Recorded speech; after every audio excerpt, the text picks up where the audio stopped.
And what I realized on this journey is that we have this broken vessel, this programming, right? Imagine you have this beautiful light and it's held. I have my hands up. You're listening to this, you can't see it, but I'm making a cup in front of my chest. We have this beautiful cup. The issue is that cup has had holes poked in it by energy drains, energy vampires.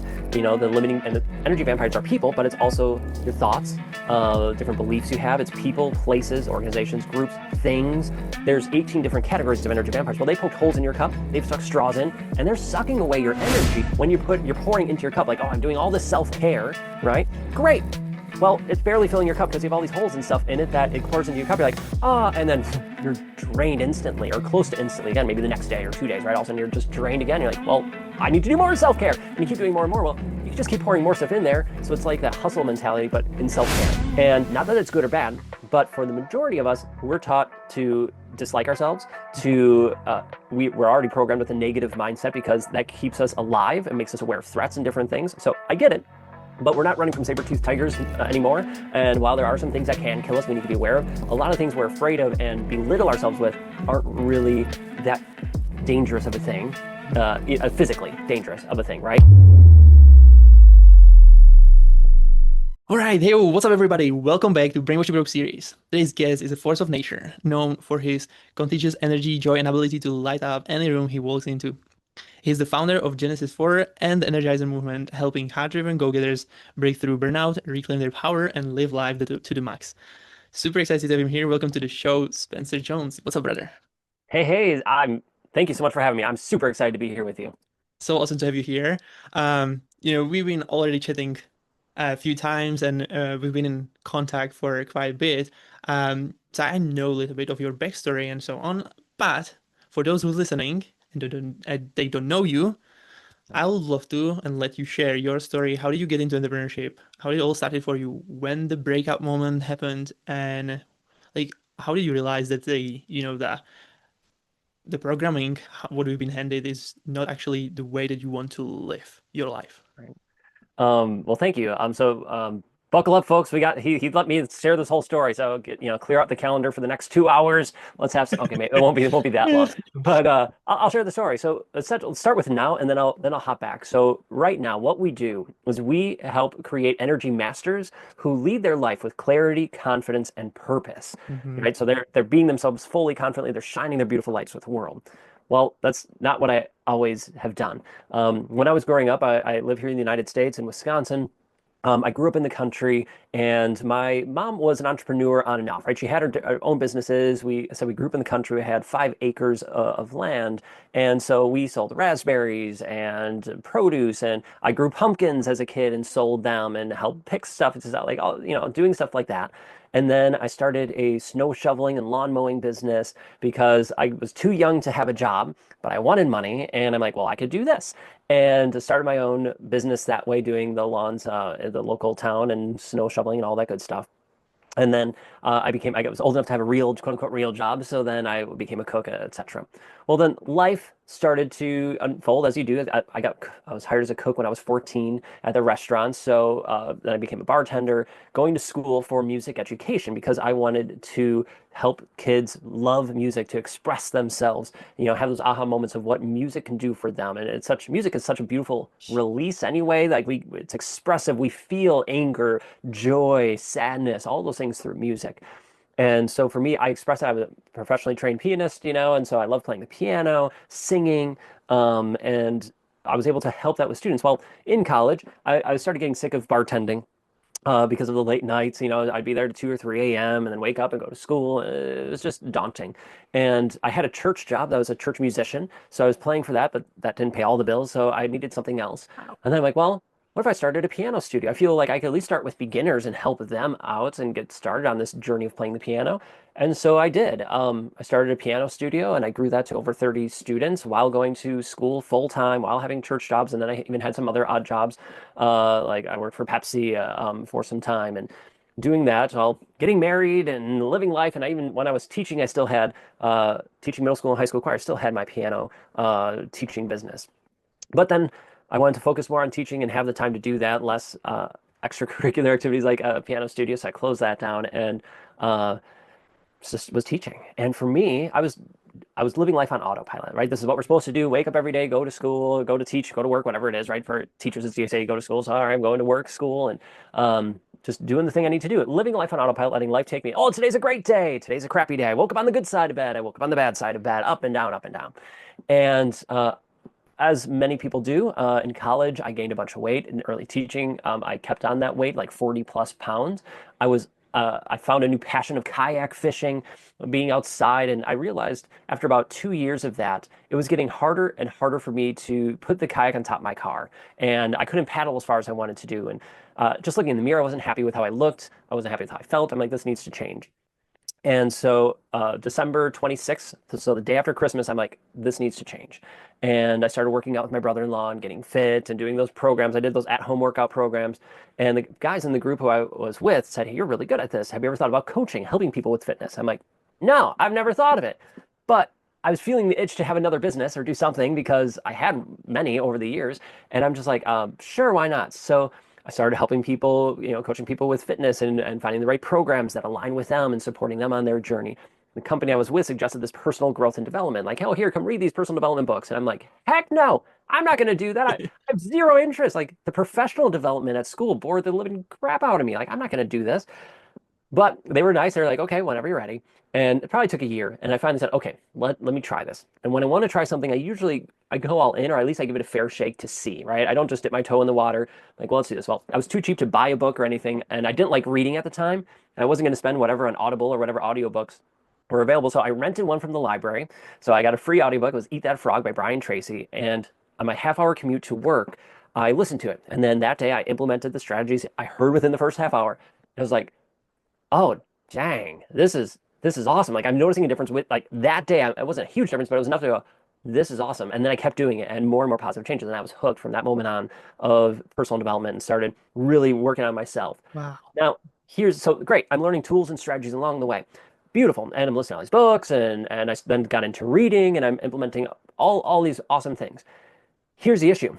I was learning all these tools and implementing them where I could, but my life was still relatively on autopilot. I started taking some control of it, Hmm. but I had a broken vessel, as it were. The programming you talked about, Yeah. right? We're programmed from 0 to 7 years old, and of the majority of our beliefs, of how we look at the world, how we view ourselves, the languages, all that generally develops between 0, 7, 8 years old. Now, there's stuff that happens after, can happen after, but that's a majority of it.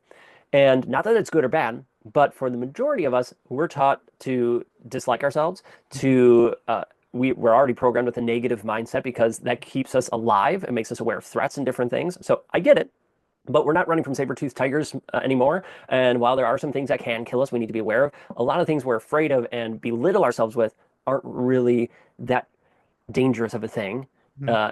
physically dangerous of a thing, right? It can sabotage our careers, our hopes, our entrepreneurships, our dreams, etc., but maybe not physically directly. So in any case, I was living my life with ego, saying, look at me, I could do this, I can do anything. My wife had a nickname for me before we even met called Ego Man. And I don't know why she married me or went on a date with me, but she did. I'm super, super grateful. So I was living my life with ego. And I made stupid choices and life would check me. And I'm like, I'm Spencer, I got this. Well, I kept leading with ego, making more and more stupid, stupid choices, thinking I was king of the world. Nothing bad happened to me. And well, I made some really stupid decisions. Life kicked out the pedestal from underneath me. I came crashing down. The years of building up these facades, the walls, the armor of this is Spencer to the world, vanished. They didn't vanish. They got blown up into a million pieces, and I felt alone. I felt cold. I felt tired. I felt like I didn't know who I was Hmm. because I didn't. What happens is we put up all these walls, these facades to protect ourselves. But what often happens is it disconnects us from the rest of the world. And a lot of times we're on the other side of that wall from where our light is, our true self. And I was on the other side. Like, do you like, I didn't know myself. Like, do you like chocolate cake? Then, okay, then I like chocolate cake because I just wanted to be liked, right? Hmm. I didn't know did I really like it? I don't know. Do I like this TV show? I don't know.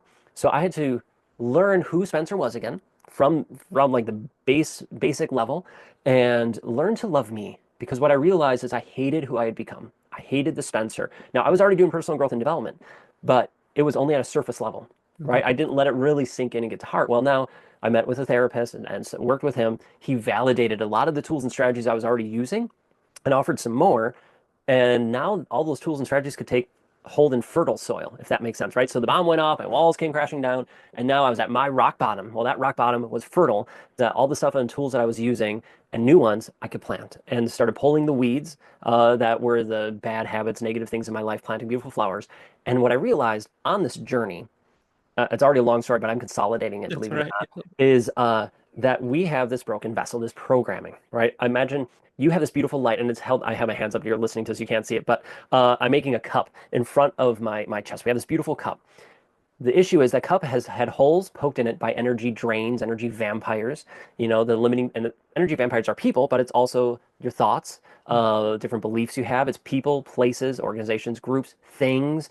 There's 18 different categories of energy vampires. Well, they poked holes in your cup, they've stuck straws in, and they're sucking away your energy.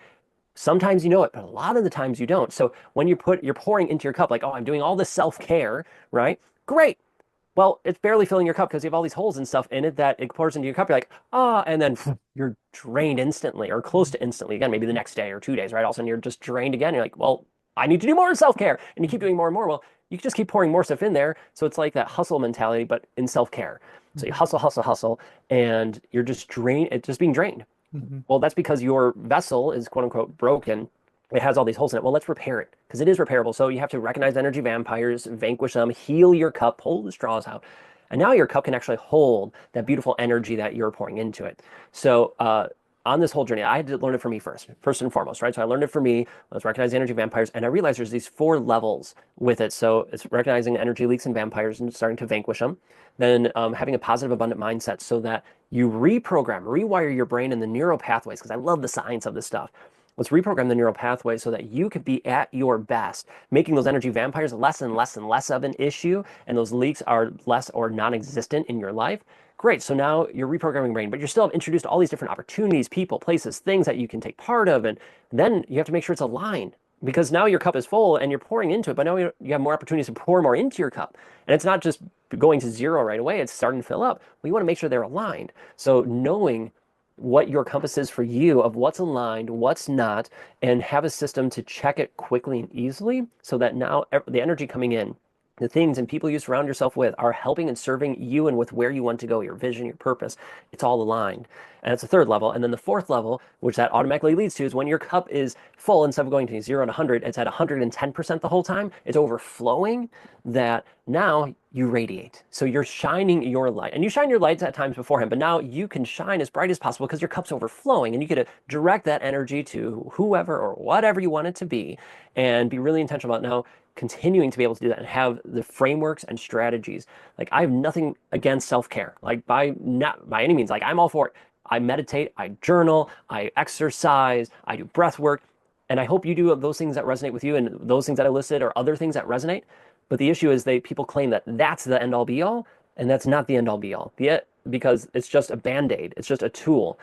But if it's pouring into a vessel that has all these holes in it, it's only going to be there for a short time. Let's heal that vessel, that cup, whatever you want to call it, so that now those tools and strategies that align, well, now it's actually taking hold. So that's what this whole journey is. That's what we do. That's how we create energy masters. Because energy masters have a cup, a heal cup, and they know the framework and strategies to recognize when holes start getting poked into it, how to heal it, and how to keep going so they can create a positive abundant mindset, right? They can make sure everything's aligned in their life and they could radiate. They could shine their beautiful lights with the world fully, truly, authentically, so they could live with clarity, confidence, and purpose. So there was a whole long run, but that's how I got started to what we do.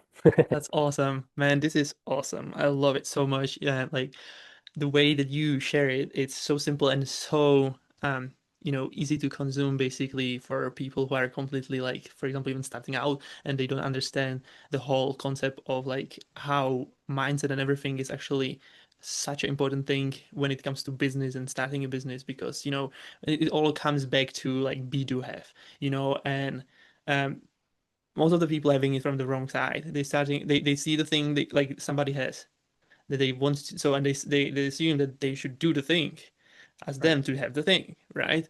But they never actually get into the like they did never work on them to be able to actually like become the person that is able and capable of doing it. So Right. I'm really appreciate that you shared this because this is awesome. Um, and I would love to get back a little bit and when you been growing up, what success in look like in your world? Like who you should become to be like kind of validated in that type of environment that you've been growing up. Yeah, so growing up, and to think about this question just for a moment, um, so growing up, I would say success looked like, and I'm not sure if it was modeled by my parents or not, but is okay. Like, actually, I do know it was modeled by my parents, and it was modeled by society, the movies, the people I saw. It was modeled by all the external things, and then my childhood take of what that meant, right? Because Mhm. it's just like somebody saying, "Well, you're bad at math," right? They in your mind they told you you're bad at math, and you take that, "Oh, I'm bad at math." Well, they maybe didn't say that. It was like, "Oh," they maybe said, "Oh, you struggled with this problem," but in your mind, that's how you took it, right? So then it became this belief. So Mhm. the belief of success for me as a kid uh, was you need to have money, so you need to make a lot of money to be successful. And my parents didn't say I have a lot of money. I was always told we were broke. Now I can look back and realize, oh, we weren't actually. But that's the story that they share. So I need to make a lot of money, and you needed to be known. For Mhm. me to feel like what success is to be known. And I'm so glad you asked this question because I knew it, but I didn't necessarily put it into words before. So Mhm. this makes me so happy that I could put this into words. Because I was always chasing that ego part of me, was chasing money, which teaching doesn't make you a lot of money, but I was trying to find other things to make money. And then being like have the notoriety, have the fame, the Mhm. acclaim to do whatever I wanted anytime, like the movie stars out there in the world, right? Or different things like that. Um, that was success for me. If I had Mhm. fame, as in people knew my name, I could walk Mhm. anywhere and people knew me, anywhere in the world, and I had money. Mhm. I was successful. Mhm. Uh, and now I look back and will say that's not true at all, right? Mhm. Because and success looks different for everybody. So I love that you asked that question. That's what it was for me at the time. Yeah. Um, but not now. Those are beautiful things. Like great, I love that people know me. Cool, that's great. But it doesn't need to serve my ego. I have money. Great. Like I want to make sure we live a very comfortable life and we can because then a lot that allows us to help more and more people. But that's not my markers of success. Yeah. Yeah. It's very interesting because, like it's pretty similar for my family.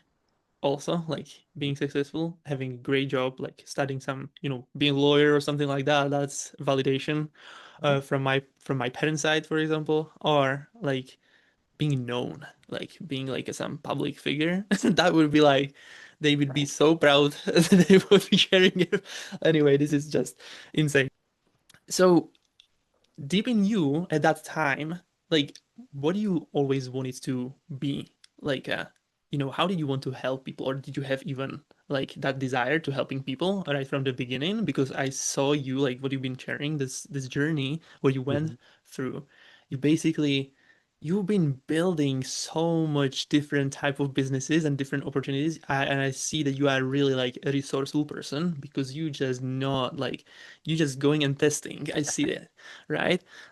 So I would love to know, like, was there always this type of like, that feeling or something that drives you to help other people, or you been like, have you find it along the way actually that this is all about helping people? Uh, I'm taking a moment because I'm not 100% sure how to respond. I'm not sure how to word it. Let me say it that way, because I want to say, and this could change, right? Once I Hmm. have more awareness of this Totally. and think about it, reflect on it more, this could change. But as of right now, I'm going to say no. That I did not always have the desire to help people. Hmm. Much to probably my parents' dismay as I think about it, because they raised me with help and serve, and I loved volunteering. I loved being and supporting others, but that was never really, as of thinking of it right now, a driver for me, right? Hmm. Of going, well, I want to do this, have this business to help people and Hmm. do this. It was money Hmm. and fame. Hmm. Those were the drivers for pretty much many, many things that I did in life. Now, saying that, teaching, you're like, okay, you're not making money with teaching generally, right? As a teacher. So, was it fame? And probably, yeah, right? If I could be known in the local community, at least I can go anywhere and be known there. And I even remember like I wanted to go out and be this um choir director that go in and I do workshops with other choirs and different things, right? And just so I'm starting to get known around the state and Yeah. then the country and then the world. Like it was all chasing fame. What I did love, what I noticed, and when I was teaching, and I'll like one extra story with this, and I'll tie it all in, I promise. What I noticed when I was teaching is I loved the aha moments. Hmm. Like when students all of a sudden had that, oh my gosh, we made this piece of music, we did this, like that epiphany, that breakthrough moment that the students had, I freaking loved it. Like I loved helping them have that moment of holy crap, we did this, or I can do this, or this makes sense now. Whatever that aha moment was for them, I freaking loved it. And I still love it to this day. It's not the classroom size. It's in a classroom setting at a school. It's our stage side and audience setting or our workshop stuff like that. So people still have epiphanies just about their energy, right? As opposed to music. But we still tie music into everything that we do, by the way. So no, it was not the case back then. Um, it was it was money and fame. What was the other part? Oh, the other part I was going to say is on this journey, I've looked back of like, what's my purpose? Mhm. What's my purpose here in life? After I hit my rock bottom, what's my purpose here in life? I asked it before, but it was very ego driven. And now I'm like, I don't know, it's to help people, right? That's what I should say. It's here to help people. Okay. And so I believe that, and I still believe it. But over the years, I've just asked it esoterically, to the God, universe, whatever, let me know. And I remember this day, I was kayak fishing, chasing my passions in a town that I used to teach, and I was already retired from teaching, working full time for myself and the business.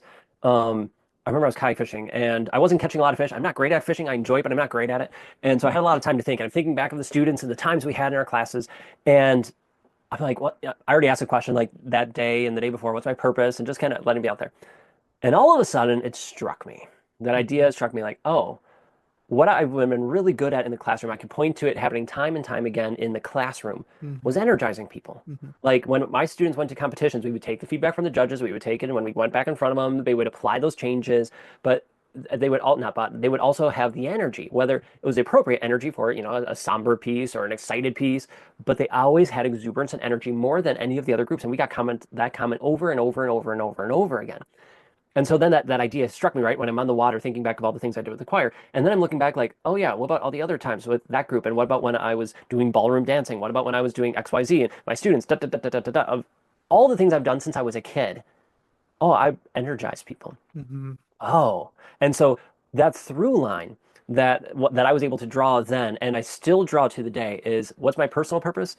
Well, it's to energize people, to help people Mhm. recognize their light and shine it as bright as possible. That's Mhm. my personal purpose. Now, I believe we're all here to help people in some way, shape, or form. That's my way of helping. So it went from I'm serving people, I'm helping people, to oh, I help people recognize and embrace their light and shine bright, and some verbiage of that.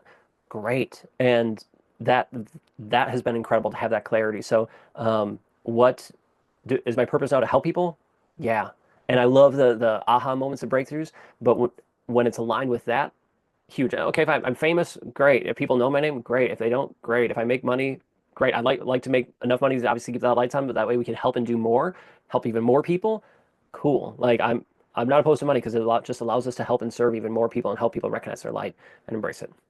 Yeah, yeah. Man is an amplifier, basically. Exactly. And Your now life. Yeah, instead of the negatives, right, it's more yeah, towards yeah, the yeah, yeah, positive. yeah. You know, this is awesome, dude. Like when you said that, when you said going fishing, that thing actually allow you to do something what is really important, and that is being on your own and be able to think about yourself. Most people aren't even like able to think during the day because when you are with somebody, that person, they have some conversation, so you're thinking about what that person told you or something. If you're at work, you are thinking about things that actually like what you have to do in work, but you have no time. Most of the people, they have no time to think about what actually they want. It's like the hardest thing for them to do. Well, think about it. We're taught to produce, produce, produce, to just hustle, hustle, hustle. So that means what's the next thing? What's the next thing? What's the next thing?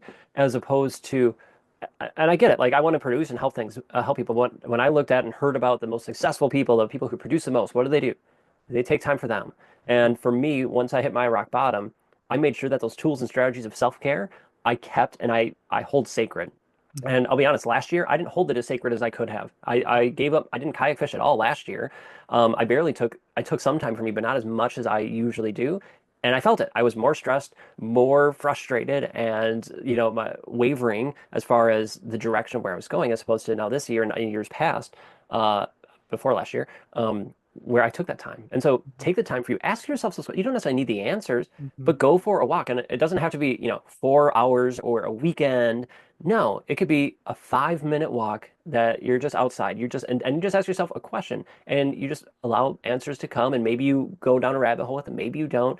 I like movement personally because movement's huge Hmm. from us and our bodies and our mind. But it could be sitting on a couch. It could be you could Hmm. be coloring and asking yourself the question. You could be going for a walk, a run, a swim. You could kayak fish, snowboard. Yeah. I don't care. But take time for you and just honestly allow yourself to reflect because there's Mhm. so much growth. Now, let me say, it wasn't like I went kayak fishing just that one time and all of a sudden that idea struck me. That was not the Yeah. case by any means.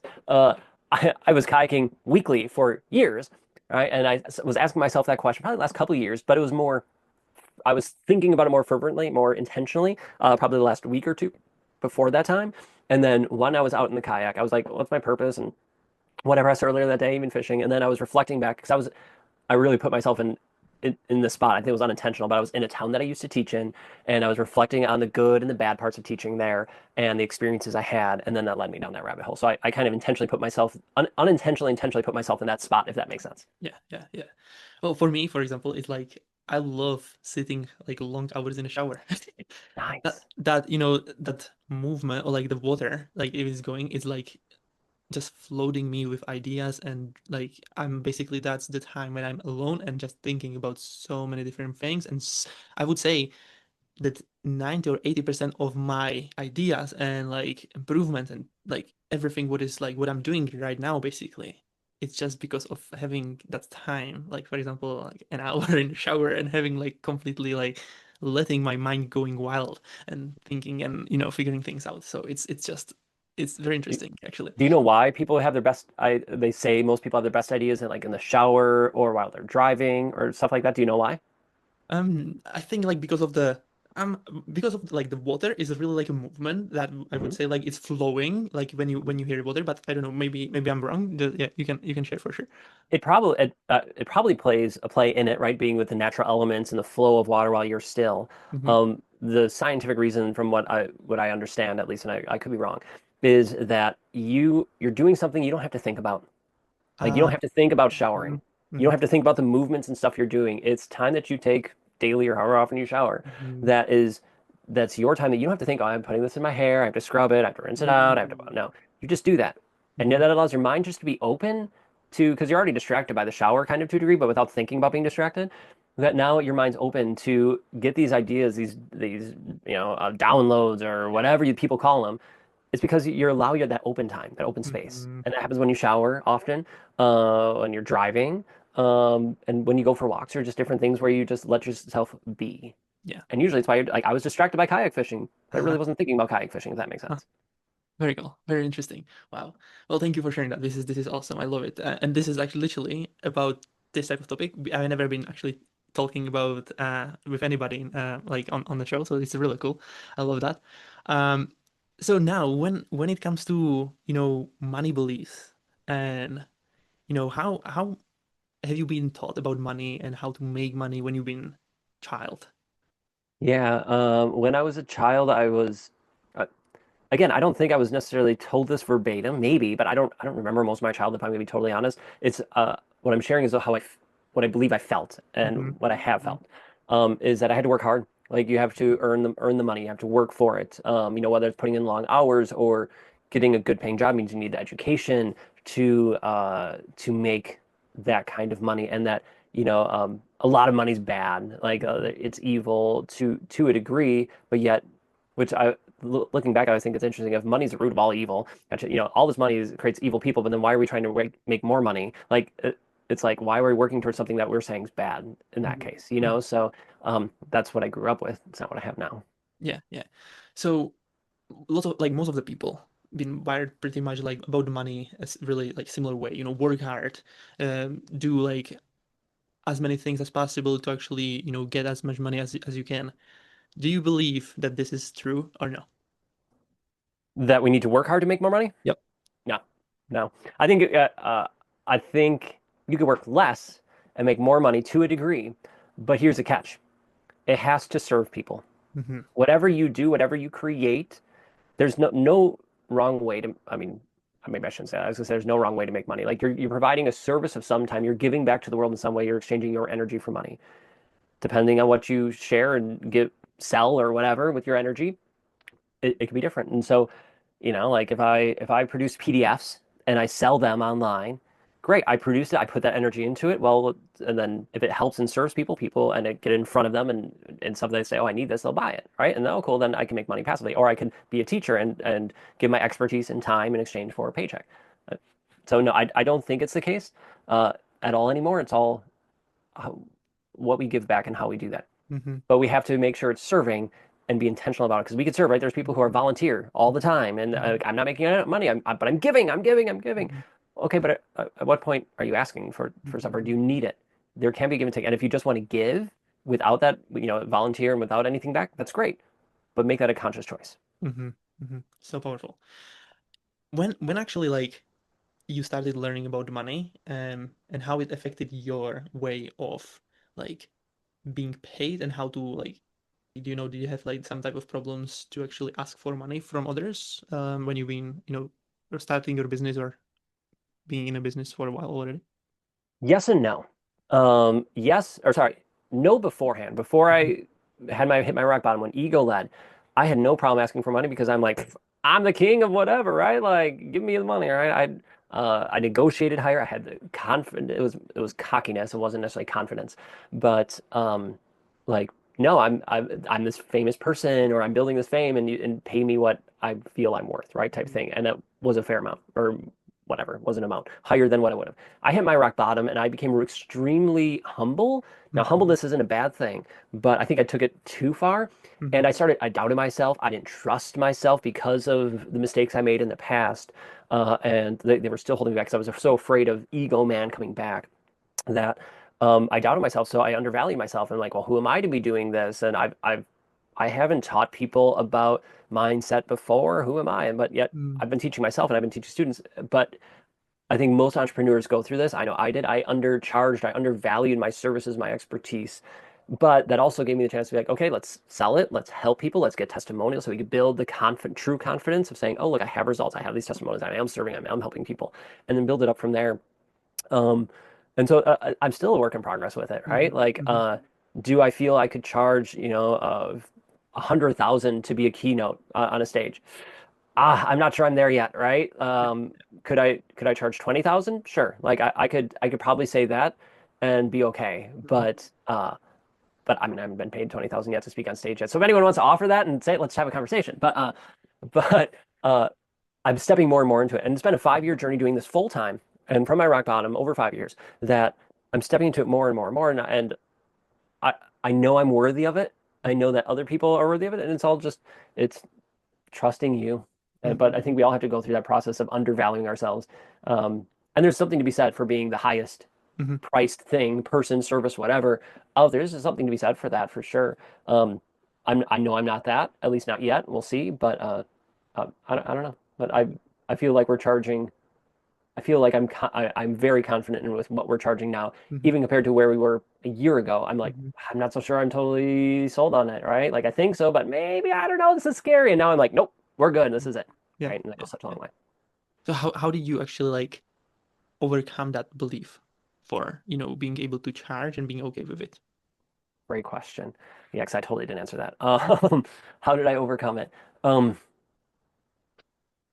I had to look at our successes in the past, the stories and testimonials of the people we've served before, Mhm. and saw the changes in their life, saw the Mhm. changes in my life, and also, so I had to look at that and contemplate, okay, this is changing lives. It's worth it. And also go, I'm worth it. Like, would I invest X amount to have this transformation that we're offering people, the opportunity to help them be energy masters? If I was struggling, would that be worth it? Mhm. Yeah. And oh, do I trust if I was looking at me as a client, like if I was a client looking at me as the expert, like my clients do with us, um, do I trust them? What's their track record? What does that look like? Mhm. Okay, I do, right? And here's how. And if I don't, then what do I need to show myself that I to show that? Because then in that process, I'm just validating it to myself. Oh yeah, you're worth it because of here. You're worth it because of here. You're worth it because of here. Great.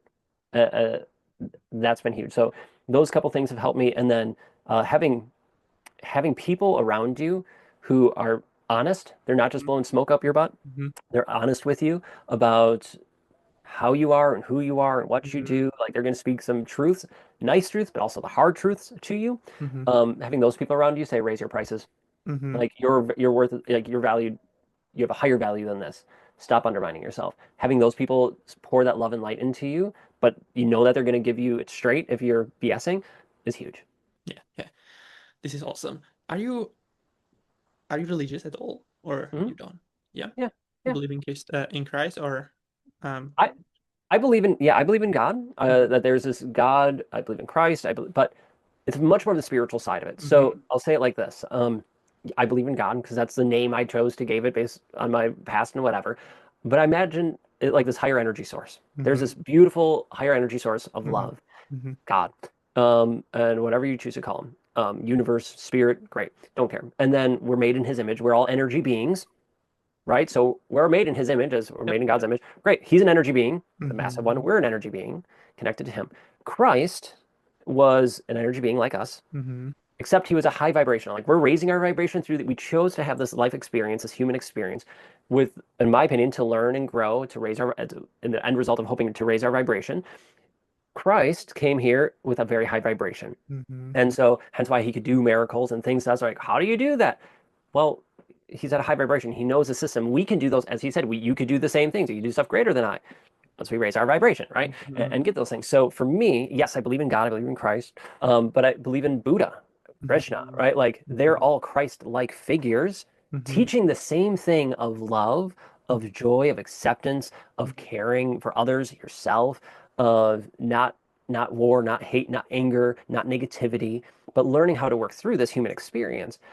Yeah, so I believe in all of them. I think they're all brought here, or they all had this existence, Jesus, Buddha, Krishna, whoever, right? There's many, many others. Those are just three of the most common ones, to help guide us mhm, and the different cultures that they were part of, if that makes mhm. sense. Yeah. So they help guide them, and some of us guide all of us, or whatever. And so for me, I'm like, yeah, I'm Christian. I believe in God. I believe in Christ. I believe in all this stuff. But it's much, much more of a spiritual style view than when I grew up before, when God's going to judge you angrily and smite you and whatever. It's I got rid of all that guilt and shame and Mhm, negativity of it. It's been a journey. It wasn't like a flip of the mhm, switch. mhm, But now when I'm not a church musician anymore, just because the church I played at closed down. But I still sub at churches and all that. And as this journey's gone, when I've heard the scripture readings, from the Bible or stories, whether it's from Christian faith, whether it's from Buddhism or whatever, I'm like, I look at it from the energy mhm, perspective and vibration. I'm like, this makes total sense. Like I've never understood that story before because I took it like verbatim and like whatever as fact. And now I'm like, oh, it's just symbolic of this. mhm. Oh, that makes total sense now. Right. And so, anyway, yes, that was a very, very long answer to a yes and no question. I Totally. apologize. Because I've been raised in that environment, like Christian environment, and I never really like be able to figure out how is this all works because when you like normal people, they just this is the whole point of like money is evil. They don't really never studied anything about it, but they believe something that somebody else told them about that, right? And then when I get into entrepreneurship, I got I got aligned with all of that and started researching more and started learning about it more. And I get like the biggest shift happened to me, for me, I would say, when I started reading like a scripture where God, like where was written how God created us, who we are. Because I've been always sabotaging myself based on others' thoughts, how they thought about me, that I'm not good enough, and so on. But when I get into that and start learning about that, I was like, I am that I am. And the only person who I should care about, who like what he thinks about me, is a God. That's it. Because how people that going to like tell you that you are not worthy or whatever, how they can tell you that it's because they have some type of like they feel that they feel uncomfortable in front of you or something. So they have some type of, bad feeling about you, or I don't know how to describe it exactly. But so what they do, they basically push you down so they can feel better than like they can feel better that they are better than you. Right. But how they can tell you who you are when they don't even know you, and if they don't even know you, how they don't even know themselves because they never learn about this type of things, right? So it's just so powerful because I always have to have like some type of meaning behind it to actually believe. So the belief has to be bigger in like I have to find bigger belief to actually be able to overcome the belief that hold me back. Right? That right? probably I think it works that way for most of the people also, I I would would say. say you Yeah. find that bigger belief, the thing you want to believe in, to Mhm. guide you forward, as opposed to, well, what are other people going to think of me? And you're right, right? People, when they say those things, they're judging you. Mhm. It's to because judgment raises them on the ladder, right? They're higher than you are, or you're higher than they are. That's the only thing that happens when we judge, and we try not to be the lower person, but yet we hold people up in higher regard, right? We're all the same. We're all in the same arena. We're all in the same game, or whatever you want to call it. We're just at different points of our journey. That's it. Mhm. And so when they share those things, they're either, in my opinion, they're sharing either their limiting beliefs that they have or their fears. Yeah. And we don't need to judge them for it. That's just where they're on their journey. Okay, cool. That I have my own stuff that I work through too. Great. Like we're all on our own journey. Always, our big thing is energizers. That's our community. Is respond with love. Respond with love. Maybe that's saying something nice or kind. Sometimes it's not saying anything because you can't think of anything nice or kind to say. Um, but yeah, when you find that bigger belief of whatever that is, and whatever that is for you, great. And some people, yeah, money's evil. Well, I get it. There's a lot of people who are like, pay me what I'm worth. I have this value, and they make money, but they might have negative intentions with it, or Mhm. to do harm, and maybe they intentionally are doing harm or to get more or whatever, but maybe that's what they see is right. I mean, who knows, right? And what they work through. So it's yeah, finding that belief system and just uh trusting yourself, trusting God, trusting the universe, that's going to play out. But saying that, what I've learned or become aware of more and more and more is that I'm not saying life's a game, Mhm. but it's kind of like a game. Like it's Mhm. a sense of this is like a hologram, right? If you think about that, what you say, what you do, the energy you put out there affects what happens to the rest of this world, the manifestation type stuff. Now, I could go all woo woo, but we can make it scientific. Um, what you put out there, the world gives back to you. So, this hologram, this game, well, are you putting fear about money out there for you? Mhm. I was for years because I thought, well, money was evil and all these things, but yet I needed fame and money to have success. But then when I hit my rock bottom, well, is it bad to want money? I don't want to overcharge people. Who am I really? Who am I to be doing this? Mhm. And now I'm going, no. We serve, we help people, we have all the testimonies, we do this. And then when we have more, that means we can help more and more people. The stuff we could do. What's your intent? Like, if you're struggling with money, what's your intention to have with when you have it? Do you want a big house? Great. Want a big house. There's nothing, and you don't have to justify it for anyone. To be confident who you are and just say, no, I want a $200,000 car. Why? I want it. Okay, great. It doesn't matter what's that thing for you, and that it's okay. You don't need to justify it. But for me, I like having those bigger beliefs and ideas. And for me, the belief with money is great. We have more of it. I get to have the things that I want because Mhm. I want them, and I get to help more people. I read to that what you just shared. When we are basically born with the feeling of wanting more, this is the God's gift. People think it's the opposite, but this is the God's gift. And the point when money becomes an evil is when people are unwilling to do the thing that's going to bring them the money. Mm. So what they do instead, they route do stuff like that is and that when become so the need or want but unwillingness to do that actually to become better person to do more, this is when actually happens the and money turns into evil basically. Right? So just so I can clarify, we to become the person we want to be, to have that dream, that vision come to reality, we have to become that person who Hmm. has those things, right? And you can look in many books, woo woo, and not to say that same thing, right? Let's become the person who's that CEO of that company or has $100 million in the bank. I don't care. You become that person. So what you're saying is the people who have that anger of money, it's not so much that they're not willing to do the work, but they're not willing to become that person, or they don't know how to become that person Hmm. to be there because they don't see that. They just see, well, that person seems evil, and so I don't want it, but they vilify it to justify why they're not doing the work to do it. Is Hmm. that what I'm hearing? Yeah, yeah, I like it. I never thought of it that way. yeah, I yeah. like it. I heard it from, I think it was a Myron Golden or somebody who actually like, That would make sense that he would say that. yeah, something like that. It was so powerful. I was like, wow, this is awesome. I have to remember that. So I would love to I wanted to share that in that point because that was pretty cool. Anyway, Thank you. thank you so much for being here. I have a last question for you. Yeah, this has been an amazing conversation. Thank you so, so, so much. I love it. Amazing. Thank you so much for being here. Last question for you. And it's if this would be your last interview you would ever done, what would be your message to the people, to the listener, that you would love to leave behind you? This was my very last interview. I would be extremely happy that this would be my last interview. Ooh, So thank you for that.